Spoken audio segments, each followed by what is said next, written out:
अस्सलाम वालेकुम गाइस। तो आज की हमारी वीडियो में हम डिस्कस करेंगे एम्ब्रियोलॉजी ऑफ डाइजेस्टिव सिस्टम। तो जी सबसे पहले तो हमें ये देखना है कि प्रिमिटिव गट की फार्मेशन कैसे होती है। सो प्रिमिटिव गट की फार्मेशन हमारी होती है दो किस्म की फोल्डिंग की वजह से। जब एम्ब्रियो की डेवलपमेंट होती है तो उसमें दो किस्म की फोल्डिंग होती है। तो एक होती है सेफेलोकोल्डिंग, दूसरी होती है सेफेलोकॉर्डल फोल्डिंग, दूसरी होती है लेटरल फोल्डिंग।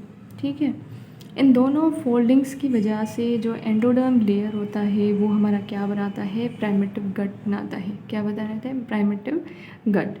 ठीक है, तो अब जो ये प्राइमेटिव गट है इसके तीन पार्ट्स होते हैं, फोर गट, मिड गट, हाइंड गट। हमारे सेफेलिक पार्ट में फोर गट की फॉर्मेशन होती है, कॉर्डल पार्ट में हाइंड गट की फॉर्मेशन होती है, उन दोनों के बीच में होता है मिड गट। अब जो फोर गट होता है उसके दो पार्ट्स होते हैं, एक होता है फेरेंजियल गट और दूसरा जो फेरेंजियल गट के बाद वाला पार्ट है। फेरेंजियल गट बेसिकली फोर गट का ही पार्ट होता है, जैसे हमारी हेड एंड नेक की डेवलपमेंट होती है। और दूसरा जो पार्ट होता है फोर गट का वो हमारा फेरेंजियल गट के बाद स्टार्ट होता है और कहाँ तक जाता है, up to the junction of the mid gut. ठीक है, ये हमारा जो है फोर गट का पार्ट हो जाएगा। दूसरा जो हमारा मिड गट है और तीसरा हमारा हाइंड गट। लेट्स सपोज ये हमारा क्या है, ये है हमारा प्रिमिटिव गट। ठीक है, तो प्रिमिटिव गट के कौन से पार्ट्स हैं? फोर पार्ट्स हैं। Number first one is the pharyngeal gut. Pharyngeal gut से लेके हमारा ये जो मैंने पिंक कलर में बनाया है, this is basically the liver outgrowth. ये क्या है? लिवर आउटग्रोथ है। जिस जगह पे हमारे लिवर की आउटग्रोथ की फॉर्मेशन होती है वहाँ से हमारा स्टार्ट होता है मिड गट।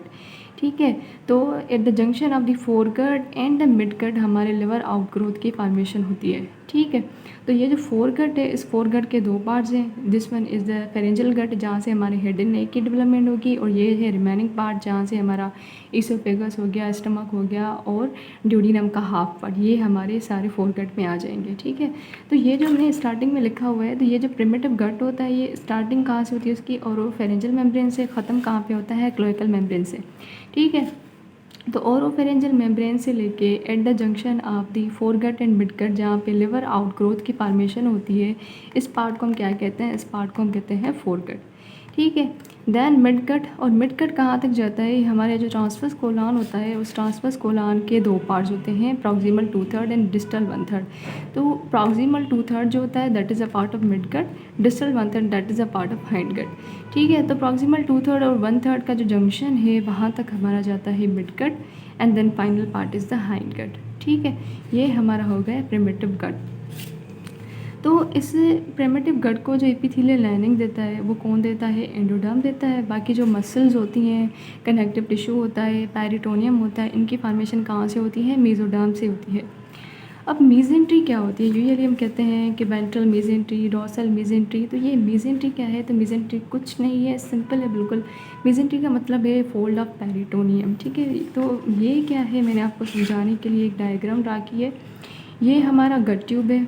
ठीक है, ये इसोफेगस है, then this one is stomach, और ये हमारा जो है स्मॉल इंटेस्टाइन। इस तरह से आप इसको समझ लें कि ये हमारा एक क्या है? गट ट्यूब है। और ये मैंने जो ब्लैक लाइंस बनाई हैं इसका मतलब क्या है? This one is a ventral body wall, this one is a dorsal body wall. ठीक है, वेंट्रल को आप एंटीरियर कह लें, डॉर्सल को आप पोस्टीरियर कह लें, आपकी मर्ज़ी।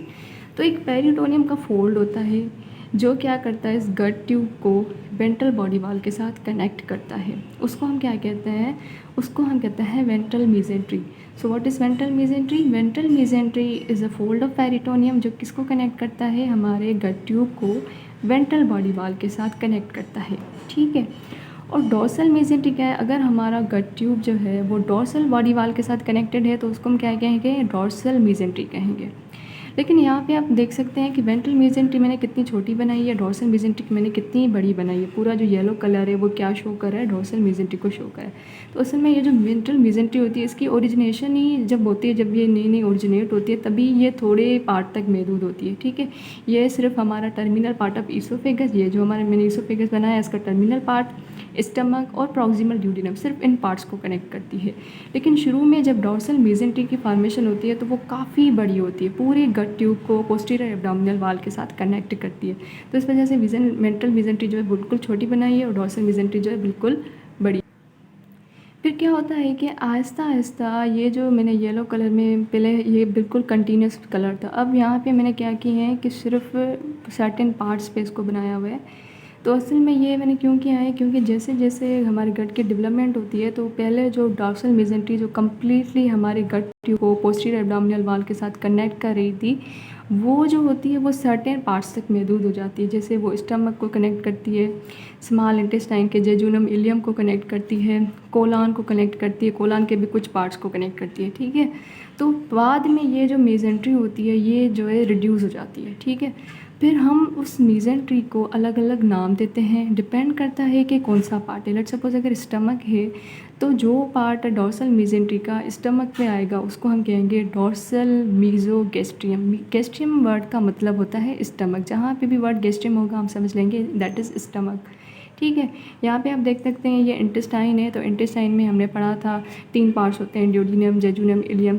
सो ड्यूडिनम को मेसेंट्री नहीं होती, वहाँ की मेसेंट्री ख़त्म हो जाती है। जेजुनम इलियम की मेसेंट्री होती है, उसको हम क्या कहते हैं, मेसेंट्री प्रॉपर कहते हैं। और जो मेसेंट्री कोलॉन को कनेक्ट करती है उसको हम कहते हैं मीज़ोकोलॉन, ठीक है। तो जिस पार्ट पे जो मेसेंट्री आएगी उसको हम उसके अकॉर्डिंगली नेम देंगे। अब ये डायग्राम क्या शो करिए, बेसिकली शुरू में क्या था कि ये जो हमारा वेंट्रल बॉडी वॉल है और ये जो स्टमक होती है, इन दोनों के बीच में हमारी वेंट्रल, और ये हमारी डॉर्सल बॉडी वॉल है और ये स्टमक है, इन दोनों के बीच में क्या थी, डॉर्सल मेसेंट्री। तो शुरू में ये दोनों कंटिन्यूस थे, लेकिन बाद में क्या होता है कि अगर पहले हम आते हैं वेंट्रल मेसेंट्री पे, तो वहाँ पे लिवर की फॉर्मेशन होती है बीच में। किसकी फॉर्मेशन होती है, लिवर की फॉर्मेशन। सो लिवर की फॉर्मेशन की वजह से ये जो वेंट्रल मेसेंट्री होती है ये 2 पार्ट्स में डिवाइड हो जाती है। एक पार्ट होता है जो इस लिवर और स्टमक के बीच में होता है जिसको हम कहते हैं लेसर ओमेंटम। दूसरा पार्ट होता है जो स्टमक और वेंट्रल बॉडी वॉल के बीच में होता है जिसको हम कहते हैं फेल्सीफॉर्म लिगामेंट, ठीक है। तो पहले क्या था, वेंट्रल बॉडी वॉल और स्टमक के बीच में एक कंटिन्यूस लेयर थी पेरिटोनियम की, फिर बाद में उसमें लिवर की डेवलपमेंट की वजह से वो डिवाइड हो गया 2 पार्ट्स में, लेसर ओमेंटम एंड फेल्सीफॉर्म लिगामेंट में। तो अगर हमसे पूछा जाए कि वेंट्रल मेसेंट्री का जो पार्ट हमारी वेंट्रल बॉडी वॉल और लिवर को कनेक्ट कर रहा है तो उससे हम क्या कहेंगे, फेल्सीफॉर्म लिगामेंट। और वेंट्रल मेसेंट्री का वो पार्ट जो लिवर और स्टमक को कनेक्ट करे उसको हम क्या कहेंगे, लेसर ओमेंटम कहेंगे, ठीक है। तो इस तरह से जो हमारी वेंट्रल मेसेंट्री होती है वो फेल्सीफॉर्म लिगामेंट और लेसर ओमेंटम को बनाती है। इसी तरह से जब हम डॉर्सल मेसेंट्री में आएंगे तो डॉर्सल मेसेंट्री में स्प्लीन की फॉर्मेशन होती है और स्प्लीन की वजह से जो डॉर्सल मेसेंट्री होती है वो पार्ट्स में ब्रेक हो जाती है, ठीक है। अब आपको पता है कि kidneys, these are the retroperitoneal organ, ये हमारी पोस्टीरियर एब्डोमिनल वॉल पर किडनीज प्रेजेंट होती हैं। बीच में स्प्लीन की प्रेजेंस की वजह से हमारा जो डॉर्सल मेसेंट्री है वो पार्ट्स में डिवाइड हो जाती है, ठीक है। तो जो पार्ट डॉर्सल मेसेंट्री का हमारे स्टमक और स्प्लीन को कनेक्ट करेगा उसको हम क्या कहेंगे, गैस्ट्रो स्प्लीनिक लिगामेंट। गैस्ट्रो का मतलब है स्टमक, स्प्लीनिक का मतलब है स्प्लीन, मतलब ये किसको कनेक्ट कर रहा है, स्टमक और स्प्लीन को कनेक्ट करा है, ठीक है। रिमेनिंग जो पार्ट होता है जो हमारी ग्रेटर कर्वेचर पैटेज होता है उसको हम कहते हैं ग्रेटर ओमेंटम, ठीक है। तो स्टमक पे अब 2 चीज़ें अटैच हैं, एक गैस्ट्रो स्प्लीनिक लिगामेंट जो स्प्लीन के साथ कनेक्ट होगा, दूसरा ग्रेटर ओमेंटम जो ट्रांसवर्स कोलॉन के साथ कनेक्ट होता है, वो हम आगे जाके पढ़ेंगे। और ये हमारी जो स्प्लीन है और ये हर किडनी और स्प्लीन के बीच में भी एक लिगामेंट है जिसको हम कहते हैं लीनो रीनल लिगामेंट। लीनो का मतलब होता है स्प्लीन, रीनल का मतलब होता है किडनी। तो अगेन हमारा जो है डॉर्सल मेसेंट्री वो डिवाइड हो गई। तो फ़र्क क्या हुआ, वेंट्रल मेसेंट्री को डिवाइड कर रहा है लिवर, डॉर्सल मेसेंट्री को डिवाइड कर रहा है स्प्लीन, ठीक। तो हम देखेंगे वेंट्रल मेसेंट्री से क्या बना, वेंट्रल मेसेंट्री से बना falciform ligament and lesser omentum, और डॉर्सल मेसेंट्री से बना gastrosplenic ligament, greater omentum and renal ligament, ठीक है। जो नेक्स्ट जो वीडियो होगी उसमें हम डिस्कस करेंगे द डेवलपमेंट ऑफ स्टमक। तो जल्दी से हम इसको समराइज़ कर लेते हैं कि हमने क्या पढ़ा। तो हमने ये पढ़ा कि प्राइमेटिव गट की फॉर्मेशन कैसे होती है। तो प्राइमेटिव गट की फॉर्मेशन होती है एंडोडर्म से। एंडोडर्म से किस तरह से होती है, 2 किस्म की फोल्डिंग होती है, एक सेफालो फोल्डिंग, दूसरी लेटरल फोल्डिंग। उन दोनों फोल्डिंग्स की वजह से एंडोडर्म जो होता है वो क्या बनाता है, प्राइमेटिव गट बनाता है। प्राइमेटिव गट के 3 पार्ट्स होते हैं, fore gut, mid gut and hind gut. Fore gut divided होता है 2 पार्ट्स में, फेरेंजियल गट और उसका जो बाद वाला पार्ट है। फेरेंजियल गट से हमारे हेड एंड नेक की डेवलपमेंट होगी, उसके लिए एक अलग चैप्टर है। और रिमेनिंग जो पार्ट होता है वहाँ से हमारे जो फोरगट के पार्ट्स होते हैं वो डेवलप होते हैं। तो ये मैंने आपको बताया कि ये हमारा है प्रिमिटिव गट। प्रिमिटिव गट कहाँ से स्टार्ट होता है? From oropharyngeal membrane up to the cloacal membrane. ठीक है, सो ओरोफेरेंजियल मेम्ब्रेन से लेकर रेस्पिरेटरी डायवर्टिकुलम तक जो पार्ट होता है उसको हम कहते हैं फेरेंजियल गट। यहाँ पे रेस्पिरेटरी डायवर्टिकुलम डेवलप होगा जिससे हमारा रेस्पिरेटरी सिस्टम डेवलप होगा। और रिमेनिंग जो पार्ट होता है up to the junction of the foregut and midgut, जहाँ पे लिवर आउटग्रोथ की फॉर्मेशन होगी, वो जो पार्ट है ये कंप्लीट हम इसको कहेंगे फोरगट। ठीक है, देन ये मिडगट है। मिडगट कहाँ आते जाएगा? From the junction of the 2/3 of the transverse colon and 1/3 of the transverse colon. ठीक है, यहाँ तक जाएगा। और ये हाइंडगट है जो कहाँ से एक्सटेंड करेगा? From 1/3 of transverse colon up to the cloacal membrane. दूसरा हमने ये पढ़ा कि जो एपिथेलियल लाइनिंग होगी पूरे डाइजेस्टिव ट्रैक्ट को वो एंडोडर्म देगा, और जो मसल्स और कनेक्टिव टिश्यू होगा वो कहाँ से डेवलप हो गए? वो विज़रल मेसोटर्म से डेवलप हो गए।